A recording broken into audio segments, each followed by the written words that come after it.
자, 오늘은 우리가 터닝 포인트라는 제목으로 말씀을 전하겠습니다. 우리 서로 보면 한번 인사할까요? 우리 같이 사랑합니다 하고 인사했으면 좋겠습니다. 좀 어색하시죠? 한 번 더 인사하겠습니다. 정말 사랑합니다.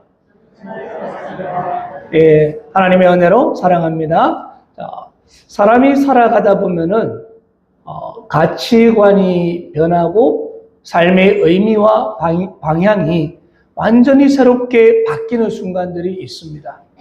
이러한 것을 우리는 터닝 포인트라고 이야기합니다. 터닝 포인트.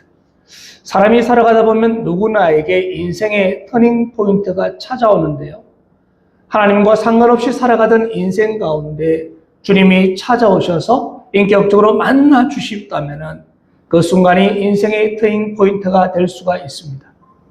혹은 또 극심한 고난과 절망 속에서 하나님의 부르심을 발견하게 되었을 때 그때 그것이 인생의 터닝 포인트가 될 수가 있습니다. 저도 인생에서 몇 번의 터닝 포인트가 있었는데요. 학생 시절 수련회에서 뜨겁게 하나님을 만나게 되었습니다. 그러면서 선교에 관심을 가지게 되고 또 다른 사람을 섬기고 돕는 것에 관심을 가지게 되었습니다.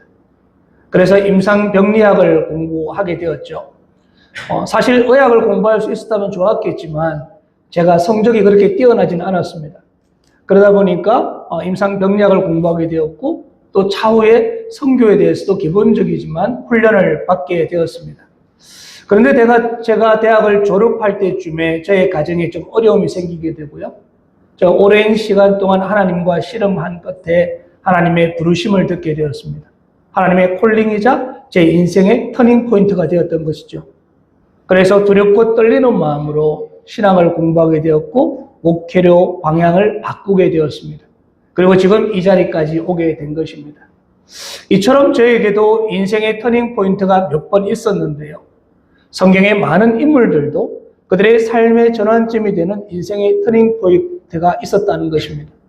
오늘 야곱의 인생에 생긴 터닝 포인트를 우리가 같이 살펴보면서 은혜를 누리고자 합니다.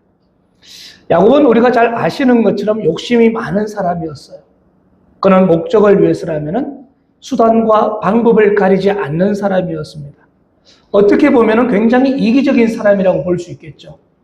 야곱은 그의 형 에서에게서 장자권과 장자로서 축복을 빼앗았습니다. 그로 인해서 자신의 것을 다 빼앗겼다고 생각한 형 에서는 야곱을 죽이기로 마음먹게 됩니다. 그렇게 야곱은 형 에서를 속이고 브엘세바를 떠나 하란으로 도망치던 중이었습니다. 그는 루스라는 곳에 이르렀습니다. 후에 이 지역이 베델로 바뀌게 되는데요. 지금 그곳에서 돌을 베고 베개 삼아서 누워서 잠이 들었습니다. 그런데 그는 그곳에서 꿈을 꾸게 됩니다. 하늘까지 닿는 사닥다리에 하나님의 사자들이 오르락 내리락 하는 꿈을 꾸는 것이었습니다. 그리고 하나님의 음성을 듣게 돼요. 하나님의 축복의 말씀을 받게 되는 것이었죠. 야곱의 인생은 지금 도망을 치는 인생이었습니다. 아무도 그를 반겨주지 않을 것 같았습니다. 외롭고 먼 길을 떠나는 중이었습니다. 그런데 하나님은 그런 야곱을 찾아오셨고 그를 만나 주셨습니다. 그리고 그에게 말씀하시는 거예요. 창세기 28장 13절에서 15절인데요. 좀 길지만 우리 같이 한번 읽었으면 좋겠습니다. 시작. 또 본즉 여호와께서 그 위에 서서 이르시되 나는 여호와니 너의 조부 아브라함의 하나님이요 이삭의 하나님이라. 내가 누워있는 땅을 내가 너와 내 자손에게 주리니 내 자손이 땅의 티끌같이 되어 내가 서쪽과 동쪽과 북쪽과 남쪽으로 퍼져나갈지며 땅의 모든 족속이 너와 내 자손으로 말미암아 복을 받으리라. 내가 너와 함께 있어 내가 어디로 가든지 너를 지키며 너를 이끌어 이 땅으로 돌아오게 할지라. 내가 내게 허락한 것을 다 이루기까지 너를 떠나지 아니하리라 하신지라. 아멘. 정말 하늘의 하나님이 지금 이곳에 그와 함께 하신다는 것이었습니다. 아브라함의 하나님이요 이삭의 하나님이 지금 그와 함께 하시겠다라고 말씀하시는 것이죠. 심지어 그에게 지금 누워있는 땅을 주겠다라고 말씀하십니다. 또한 모든 족속이 야곱과 야곱의 자손으로 말미암아 복을 받는다라고 축복의 말씀을 전해주시는 거예요. 그것뿐만이 아니었습니다. 야곱이 어디를 가든지 하나님이 지키시고 이끌어서 이 땅으로 돌아오게 해주겠다라고 말씀하는 거예요. 고향으로 돌아온다는 것이죠. 정말 말로만 들었지 한 번도 하나님을 인격적으로 만나지 못했던 야곱이 형 에서로부터 도망치고 있던 그때에 야곱이 가장 힘이 들고 어려울 때 아무도 자신을 도와준다고 생각하지 못했을 때 그때 하나님이 야곱에게 임하신 것이었습니다. 야곱의 인생의 첫 번째 터닝 포인트가 된 것이었습니다.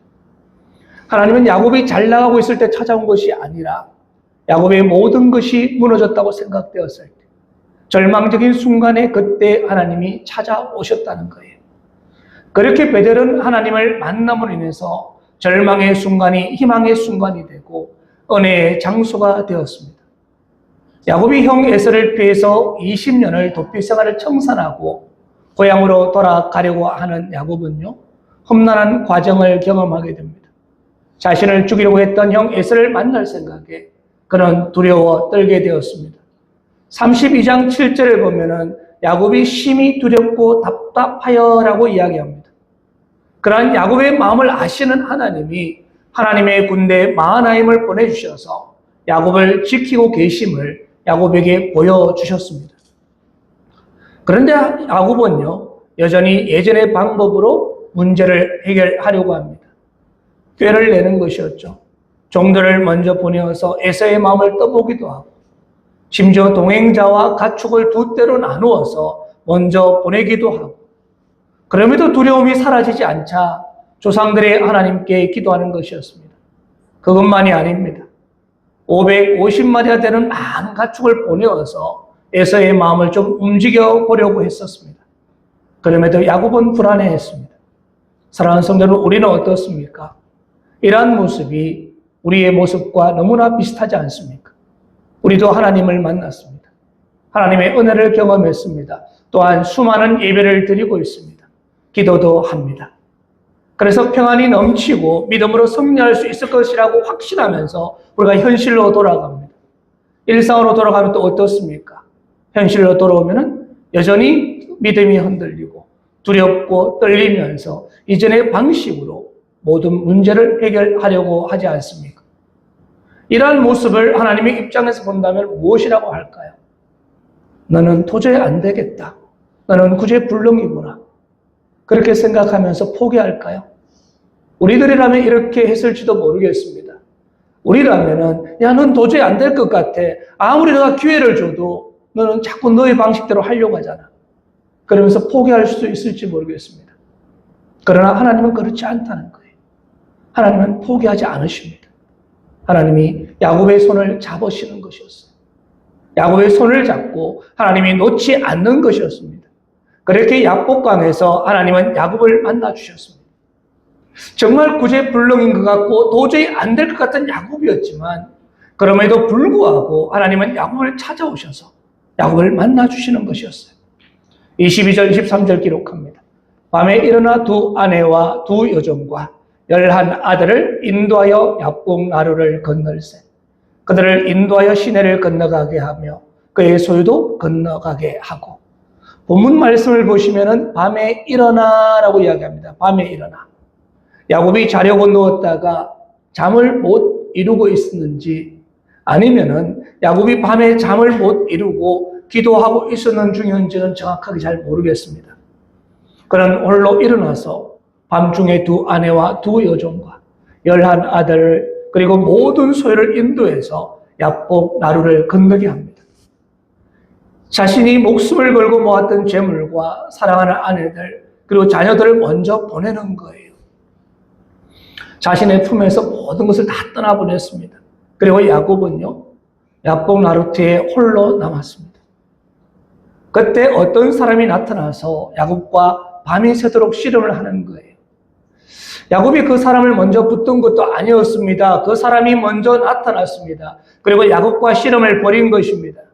즉 하나님이 먼저 오셔서 야곱을 만나 주신 것이었죠. 야곱의 인생에서 의지할 것이 아무것도 없고 자신의 힘으로 아무것도 할 수 없다고 느꼈을 때 그때 하나님이 야곱을 만나 주시는 것이었어요. 24절 기록합니다. 야곱은 홀로 남았더니 어떤 사람이 날이 새도록 야곱과 씨름하다가, 즉 히브리어로 야복은요, 비우다, 쏟아내다라는 뜻을 가지고 있습니다. 야복강에서 야곱은 모든 것을 쏟아내는 시간이었던 것이죠. 자신의 모든 것을 비우는 시간이었습니다. 이전에 탐욕을 비우고, 이전에 욕망을 비우고, 나 자신을 비우는 시간이었습니다. 인생에서 가장 힘이 들 때, 자신에게 아무도 없다고 생각이 되었을 때, 어느 누구도 자신에게 도움이 되지 않고 자기 혼자 홀로 남았다고 생각되었을 때, 가장 견디기 힘들고 고통스러워서 모든 것을 포기하고 싶은 인생의 광야에 있을 때에 하나님은 우리의 모든 것을 비우게 하시는 것이었습니다. 모든 것을 쏟아내게 하셨습니다. 나의 욕망과 나의 거짓된 모습들, 나의 죄악된 모습까지 다 쏟아내고 비우게 하시는 것입니다.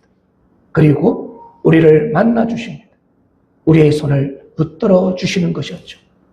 누가복음 15장을 보면 탕자 이야기가 나옵니다. 아버지에게서 자신의 목의 재산을 달라라고 해서 멀리 떠난 탕자가 언제 아버지를 생각하고 언제 아버지의 집으로 돌아오게 되었습니까? 탕자에게 터닝 포인트는요, 흉년이 들었을 때였습니다. 흉년이 들어서 먹을 것이 없을 때, 돼지가 먹는 쥐엄 열매조차 먹지 못할 때, 그때 그는 아버지를 생각하는 것이었어요. 자신이 풍족할 때는 아무런 생각을 하지 못했습니다. 자신이 흥청망청 즐기고 있을 때는 생각조차 하지 않았다는 거예요. 하지만 자신에게 돈도 다 떨어지고 친구들도 다 떠나버리고 흉년이 되어서 돼지가 먹는 쥐엄 열매조차 먹을 것이 없을 때, 그가 가장 밑바닥으로 떨어졌을 때 그는 생각한 것입니다. 아버지의 집에 얼마나 양식이 많은가, 얼마나 풍족하게 먹는가. 그런데 나는 여기서 줄여 죽는구나 라고 생각하는 것이었어요. 인생의 광야에 있을 때 친구도 다 떨어지고 주변에 아무도 없습니다. 가진 것도 없습니다. 하고자 하는 일도 구하지 못했습니다. 정말 도와줄 사람이 아무도 없어서 홀로 있을 때 그때 그는 깨닫게 되는 것이었어요. 아버지를 생각하게 됩니다. 아버지에게 돌아가야겠다라고 결심하는 것이었죠. 그렇습니다. 사랑하는 성도 여러분, 인생의 광야 시간을 보낼 때 정말 아무도 자신과 함께하는 사람이 없다고 생각하고 쓸쓸하고 홀로 있을 때에 그때가 인생의 터닝 포인트인 줄 믿습니다. 바로 그때 하나님을 만날 수 있는 시간이에요. 깊이 하나님의 은혜를 누릴 수 있는 시간이라는 것이죠. 저와 여러분이 홀로 광야에 있다고 생각이 되었을 때, 인생의 터닝 포인트일 때 하나님과 깊은 교제를 하심으로 은혜를 누리고 인생의 변화된 인생을 사시는 저와 여러분이 되길 원합니다. 야곱은 인생의 밤이 왔을 때요, 야복 나루터에서 은혜를 누리게 됩니다. 모든 소유와 가족들을 먼저 보내고 홀로 남아있던 그는 밤이 새도록 씨름하면서 하나님을 만났습니다. 20년 전에 꿈에서 만났던 하나님을 지금 만나서 씨름하는 것입니다. 얼마나 깊이 깊게 됐는지 모르겠습니다. 얼마나 간절히 기도했는지 모르겠습니다. 야곱은 자신의 허벅지 관절이 어긋나도록 기도했던 것입니다. 25절 기록합니다. 자기가 야곱을 이기지 못함을 보고 그가 야곱의 허벅지 관절을 치매 야곱의 허벅지 관절이 그 사람과 씨름할 때 어긋났더라. 야곱은 하나님과 씨름해서 하나님을 이기려고 안간힘을 썼습니다. 결국 하나님께서 야곱의 허벅지 관절, 환도뼈라 그러죠. 이 허벅지 관절을 쳐서 관절이 어긋나게 만들어버렸습니다. 허벅지 관절은 다리와 허리를 연결하는 굉장히 중요한 부위입니다. 인체의 중요한 부위라는 것이죠. 이 부분이 어긋나게 되면은 힘도 제대로 쓸 수 없을 뿐더러 제대로 걸을 수도 없습니다. 하나님은 야곱의 관절을 치심으로 야곱을 쓰러뜨리신 것이었어요. 하나님은 야곱이 더 이상 자신의 힘으로 일어설 수 없음을 깨닫게 하신 것이죠. 야곱은 이전까지 자신이 부유해진 것은 하나님의 은혜라고 이야기를 했습니다. 하지만 그의 마음속에는 자신의 지혜와 자신의 수고, 자신의 노력 때문에 이 많은 재물을 얻었다는 생각이 있었던 것이죠. 자신의 의의가 있었습니다. 그런데 허벅지 관절이 어긋나는 순간 어떻게 되었을까요? 내 힘으로 할 수 없다는 사실을 깨닫게 되는 거예요. 내 마음대로 걸을 수도가 없습니다. 내 힘으로 뭔가 할 수 있는 것이 없다는 걸 깨닫게 되면서 이제는 의지할 분이 하나님밖에 없는 것이었어요. 하나님만 의지하는 것이었습니다. 하나님에게서 형 에서로부터 자신을 구원해달라고 기도하는데요. 하나님은 그의 기도처럼 상황을 바꾸는 대신에 야곱을 바꾸어 주시는 것이었습니다. 그의 자아를 깨뜨리시고 그를 변화시켜 주셨습니다. 날이 새도록 씨름을 하다가 갑자기 그 사람이 떠나려고 할 때 야곱은요, 당신이 내게 축복하지 아니하면 가게 하지 아니하겠나이다 라고 말하면서 끝까지 붙들고 늘어집니다. 보세요. 어떻게 자신과 밤이 새도록 씨름한 사람에게 축복해 달라고 말할 수 있겠습니까? 이 말은 자신과 씨름을 한 존재가 단순한 사람이 아니라 하나님이라는 것을 우리에게 말해주고 있습니다. 그리고 당신이 내게 축복하지 않으면 가게 하지 않겠나이다는 말의 저희는요, 주님, 이제 주님이 저를 붙잡아 주시 않는다면 저는 일어날 수 없습니다. 저를 붙잡아 주시옵소서라고 호소하는 것이었습니다. 야곱이 이 고백을 하기까지 20년이라는 시간이 걸렸습니다. 그렇습니다. 우리가 하나님을 만났다고 다 이렇게 고백하는 것은 아닙니다. 하나님 앞에 철저히 낮아지고 하나님 앞에 항복한 사람만이 할 수 있는 고백인 줄로 믿습니다. 그리고 하나님은 야곱의 이름을 물어보십니다. 그리고 야곱에게 새로운 이름을 주시죠. 28절 기록하는데요. 그가 이르되 내 이름을 다시는 야곱이라 부를 것이 아니요 이스라엘이라 부를 것이니 이는 내가 하나님과 및 사람들과 겨루어 이겼음이니라. 원래 야곱의 이름의 뜻이 무엇이었습니까? 기억나시나요? 발 뒤꿈치를 잡는 자였습니다. 다른 말로 속이는 자, 간사한 자라는 뜻입니다. 야곱에게 너의 이름이 무엇이냐고 물어보시면서 스스로 야곱이 자신은 속이는 자입니다, 간사한 자입니다라고 고백하게 한 후에 하나님은 그에게 이스라엘이라는 이름을 주시는 것이었어요. 이스라엘은 내가 하나님과 및 사람들과 겨루어 이겼음이라는 뜻입니다. 야곱이 하나님과 겨루어서 이겼다는 거예요. 그런데요, 정말 야곱이 하나님과의 씨름에서 이겼을까요? 야곱은 하나님과 씨름에서 평생 다리를 절며 살아야 하는 부상을 입었습니다. 그런데 하나님은 야곱이 이겼다고 말씀하시는 거예요. 이 말은 무슨 말인가요? 하나님이 져주셨다는 거예요. 마치 아빠와 어린 아들이 씨름할 때 아빠가 이길 수 있음에도 불구하고 아이에게 져주지 않습니까? 사실 이것은요, 이기는 것보다 져주는 것이 더 어렵습니다. 저도 지금 우리 아이들과 어릴 때 씨름을 한 적이 있습니다. 아이들과 어릴 때 씨름을 하게 되면요, 참 곤란한 일이 많아요, 사실. 제가 이기게 되면은 더 곤란해집니다. 일단 아이가 울게 됩니다. 그리고 아이가 상처를 받게 됩니다. 그리고 다시는 저랑 씨름하려고 하지 않습니다. 삐지는 것이죠. 그래서 져줘야 하는데 또 너무 쉽게 져주면요, 기가 막히게 알아요. 그러면서 자존심 상해합니다. 그리고 져주더라도 정말 아슬아슬하게 제가 이기려고 하다가 지는 것처럼 그렇게 표가 나지 않도록 져줘야 됩니다. 지금에 하는 말이지만 져주는 것이 더 힘들었습니다. 그렇게 져주는 것이죠. 하나님이 야곱에게 그렇게 져주셨던 거예요. 목숨을 걸고 이제는 하나님이 아니면은 저는 살아갈 수가 없습니다. 하나님이 아니면은 저는 일어날 수가 없습니다. 고백하는 야곱에게 하나님이 져주신 것이었습니다. 그리고 야곱의 그곳의 이름을 브네일이라고 이야기하지 않습니까? 브네일은 하나님의 얼굴이라는 뜻을 가지고 있습니다. 하나님은 야곱을 겸손하게 만드셨습니다. 하나님의 통치를 받는 겸손한 사람으로 바꾸신 것이죠. 하나님을 신뢰하고 이제는 하나님 말씀에 순종하는 겸손한 사람으로 바꾸었습니다. 변화되기 전에 야곱은요, 하나님과 씨름하면서도 그분이 하나님이신 줄은 몰랐습니다. 그런데 변화된 후에 야곱은 그의 형 에서의 얼굴을 보면서도 하나님의 얼굴을 보는 것 같다라고 고백합니다. 사랑하는 성도 여러분, 사실 야곱이 씨름을 하나님과 하였든지 하나님이 보내준 천사와 하였든지 그것은 그렇게 중요한 것은 아닙니다. 오늘 이 씨름의 주체가 누구인가 하는 거예요. 지금 누가 주체입니까? 지금 누가 씨름을 걸어왔습니까? 그렇습니다. 야곱이 먼저 씨름을 건 것이 아니었어요. 하나님이 친히 찾아오셔서 야곱에게 씨름을 걸어오신 것입니다. 야곱의 생애를 보시기 바랍니다. 언제나 하나님이 먼저 찾아오셨어요. 20년 전에도 베델의 들판에서 돌을 베개 삼아 누워있던 그에게 하나님이 꿈에 찾아오셨고, 하란에서도 외삼촌 집 라반의 집에서 생활하고 있을 때에 하나님이 찾아오셔서 그를 지켜주시고 그에게 복을 주셨습니다. 그뿐만이 아니었어요. 그가 고향으로 돌아오는 길에도 하나님이 군대를 파견하셔서 야곱을 찾아오셨습니다. 그럼에도 두려워하고 떨고 있는 야곱에게, 야복강에서 외로이 홀로 있는 야곱에게 하나님이 찾아오신 것이었습니다. 하나님은 언제나 먼저 찾아오셨습니다. 갈대아 우르에 사는 아브라함에게도 찾아오셨고, 미디안 광야에 있던 모세에게도 하나님은 먼저 찾아오시고, 사마리아 우물가에 있는 여인에게도 하나님은 찾아오셨습니다.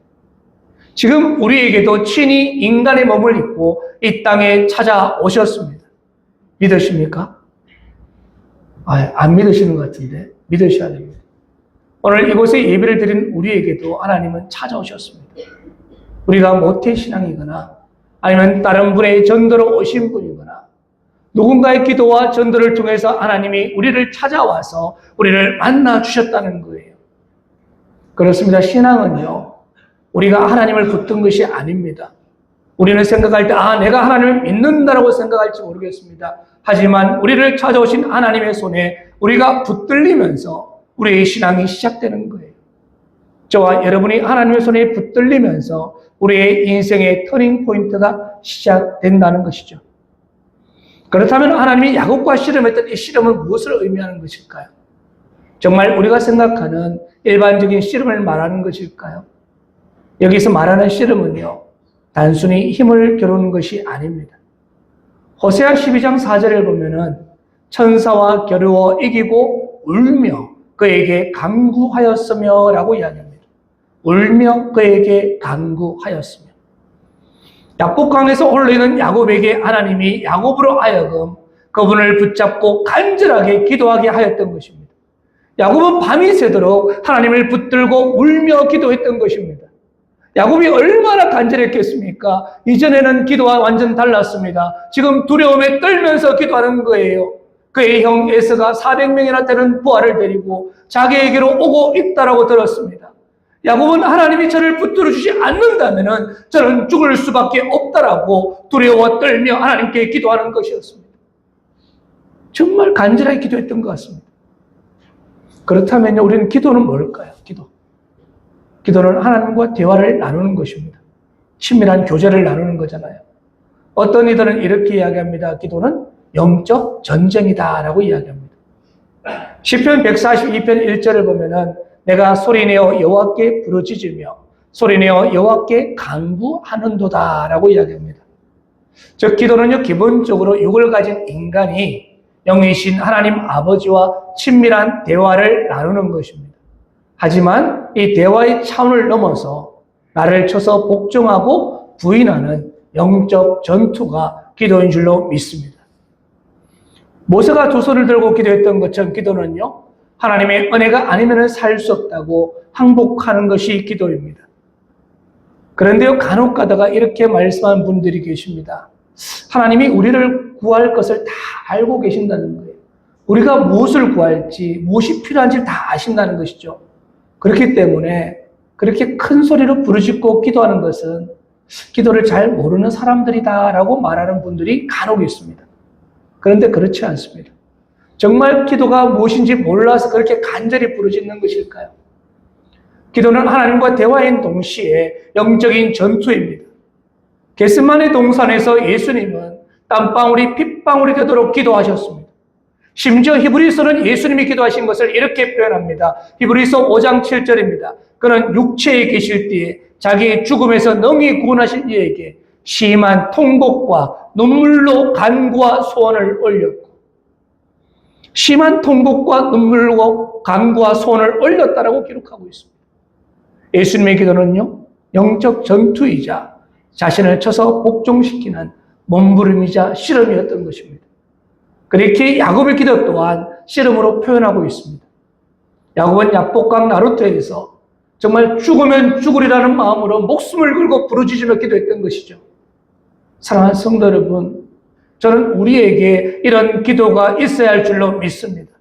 정말 간절히 부르짖으면서 하나님의 뜻에 나를 굴복시키고 내 생각과 내 계획을 내려놓고 하나님의 뜻을 구하면서 하나님께 순종하는 그런 시간이 기도인 줄로 믿습니다. 그런데 왜 이렇게 기도하지 않는 것일까요? 그것은요, 우리가 하나님 외에 다른 대안이 있기 때문입니다. 기도하면서 야곱처럼 다른 방법을 자꾸 생각한다는 거예요. 이 사람에게 부탁을 하고 저 사람에게 부탁을 하고 그러면서 다른 방법과 다른 대안을 자꾸 찾는 것입니다. 그러다가 결국 안 되게 되면 어떻게 됩니까? 하나님을 원망하는 거예요. 하나님 왜 기도 안 들어주세요? 그러면서 돌아서는 것이죠. 사랑하는 성도 여러분, 기도는요, 문제를 해결하는 것이 아니라 하나님 앞에서 실험하는 영적 싸움입니다. 기도는 내 뜻을 관철시키는 것이 아니라 하나님의 뜻에 나를 굴복시키는 과정이고 하나님의 뜻에 순종하는 시간인 줄로 믿습니다. 말씀을 정리합니다. 인생의 어려운 터널을 지나고 계십니까? 말로 표현할 수 없는 광야의 길을 걸어가고 계십니까? 아무도 나를 도와주지 않는다고 생각이 들고 세상에 홀로 있다고 느낄 때 그때가 하나님을 생각할 때입니다. 그때가 하나님께 기도할 때인 줄로 믿습니다. 그때가 우리의 인생의 터닝 포인트가 되는 시간입니다. 하나님을 만나심으로 우리가 다시 한번 일어서기를 원합니다. 이제는 나의 힘으로 일어서는 것이 아닙니다. 나의 힘으로는 살아갈 수가 없습니다. 하나님이 아니면은 일어설 수가 없습니다. 하나님 나를 붙들어 주시옵소서. 하나님 나를 붙들어서 일으켜 달라라고 간절히 기도하는 저희가 되었으면 좋겠습니다. 정말 주님을 의지하고 하나님 뜻에 나를 쳐서 굴복시키고 하나님의 말씀에 순종하는 정말 이 시대에 이스라엘로 살아가게 해달라고 고백하는 저와 여러분이 되기를 주님의 이름으로 축원합니다. 아멘. 기도드리겠습니다.